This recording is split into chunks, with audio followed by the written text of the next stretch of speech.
Hi guys, it's Yura. I know it's a little bit late for a monthly favorite, but you know, want to continue doing this every month. So better late than never. First item I have here is this Josie Mayeron's Argan Infinity Lip and Cheek Creamy Oil.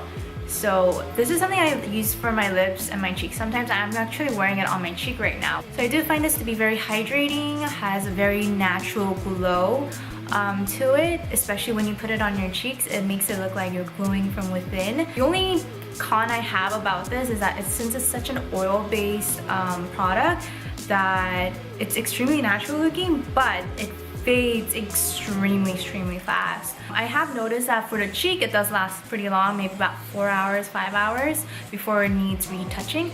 As for the lip, it's gone in like 10 minutes or so, so it's more of a moisturizing content and it would really need reapplication pretty frequently. However, it tastes pretty good. It doesn't taste too artificially and chemical-like. So I do like that. The next product I have here is this Cantu Shea Butter Leave-In Conditioning Cream. So originally I had a sample size of this when I went to BeautyCon New York. It was in one of their goodie bags.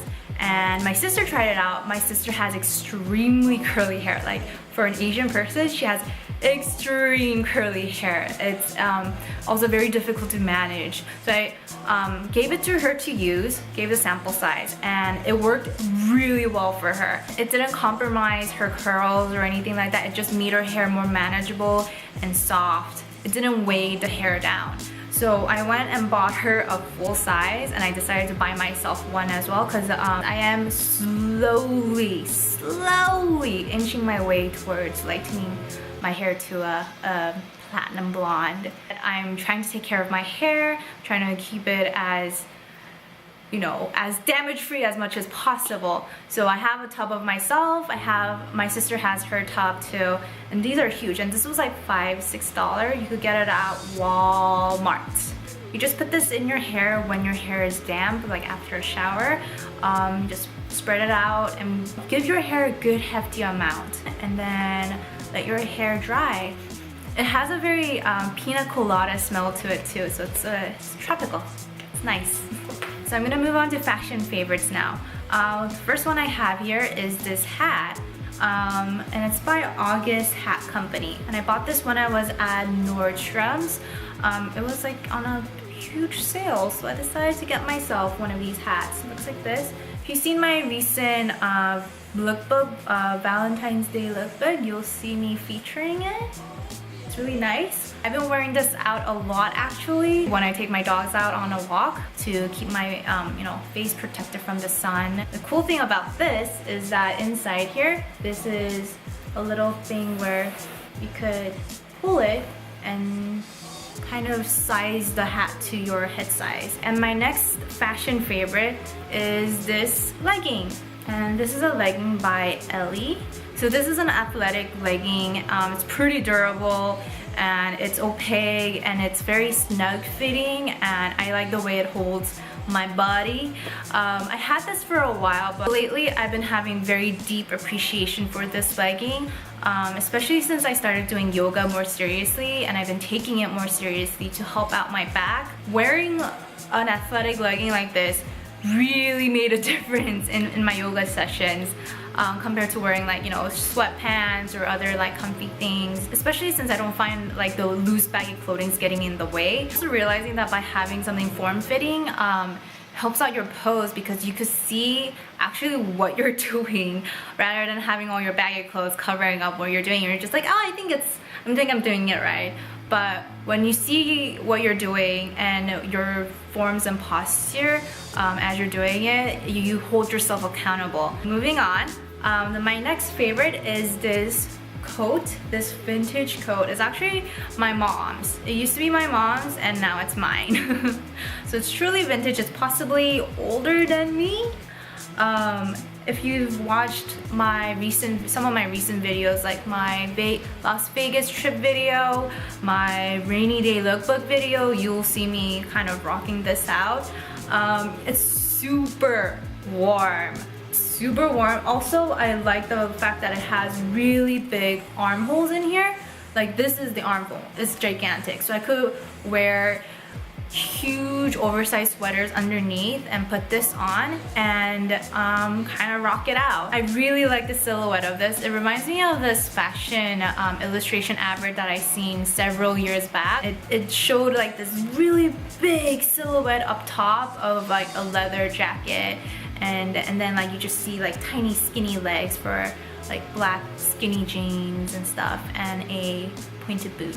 So that is a vibe that I see myself in whenever I wear this out. My favorite YouTuber of the month has been Yoga with Adrienne, mainly because she has these yoga like set series, usually like 30-day length, and they're about like 30-minute long session where you could just kind of do yoga for 30 minutes and dedicate your time for that.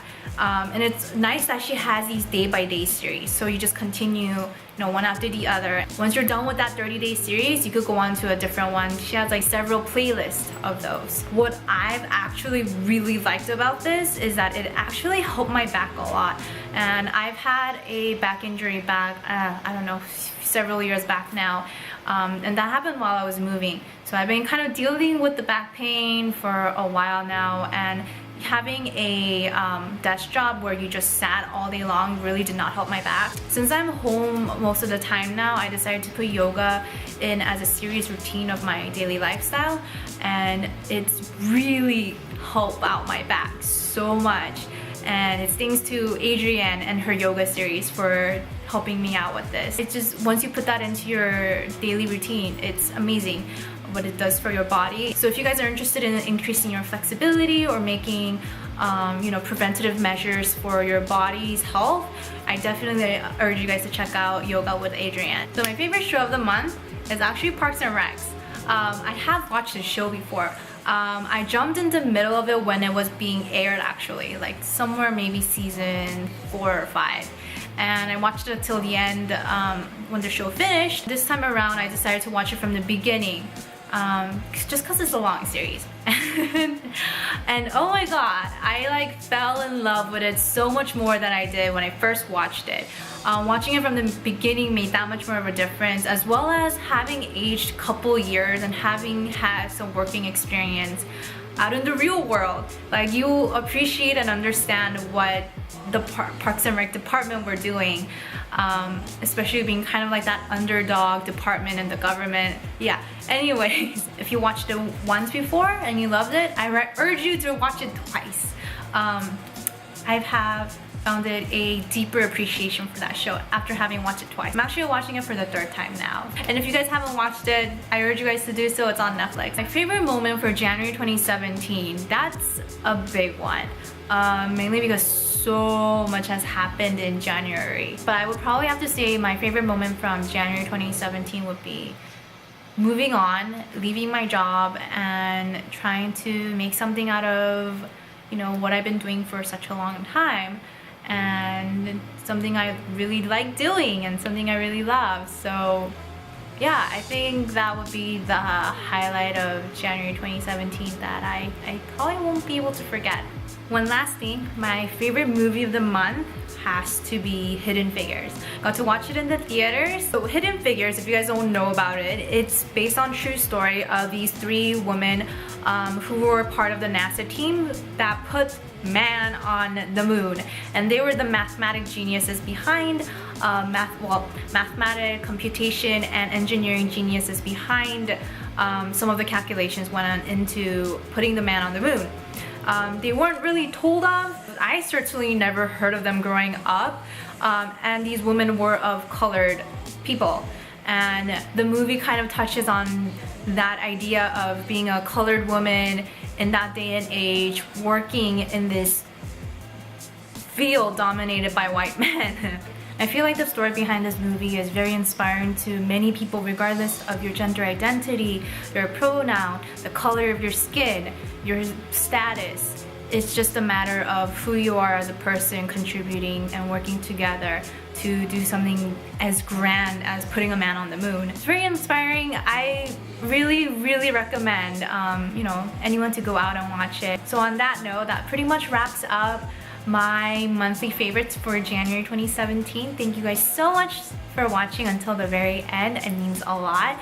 If you guys like to hit the thumbs up button, I mean, if you guys haven't done so already, hit the subscribe button so you don't miss out any new videos when I make them. I'm trying to make about 2 videos a week. I'm trying to get onto a schedule. It's kind of hard right now, but I'll figure it out. But so far it's been 2 videos a week. So yeah, until next time, as usual, much love, peace.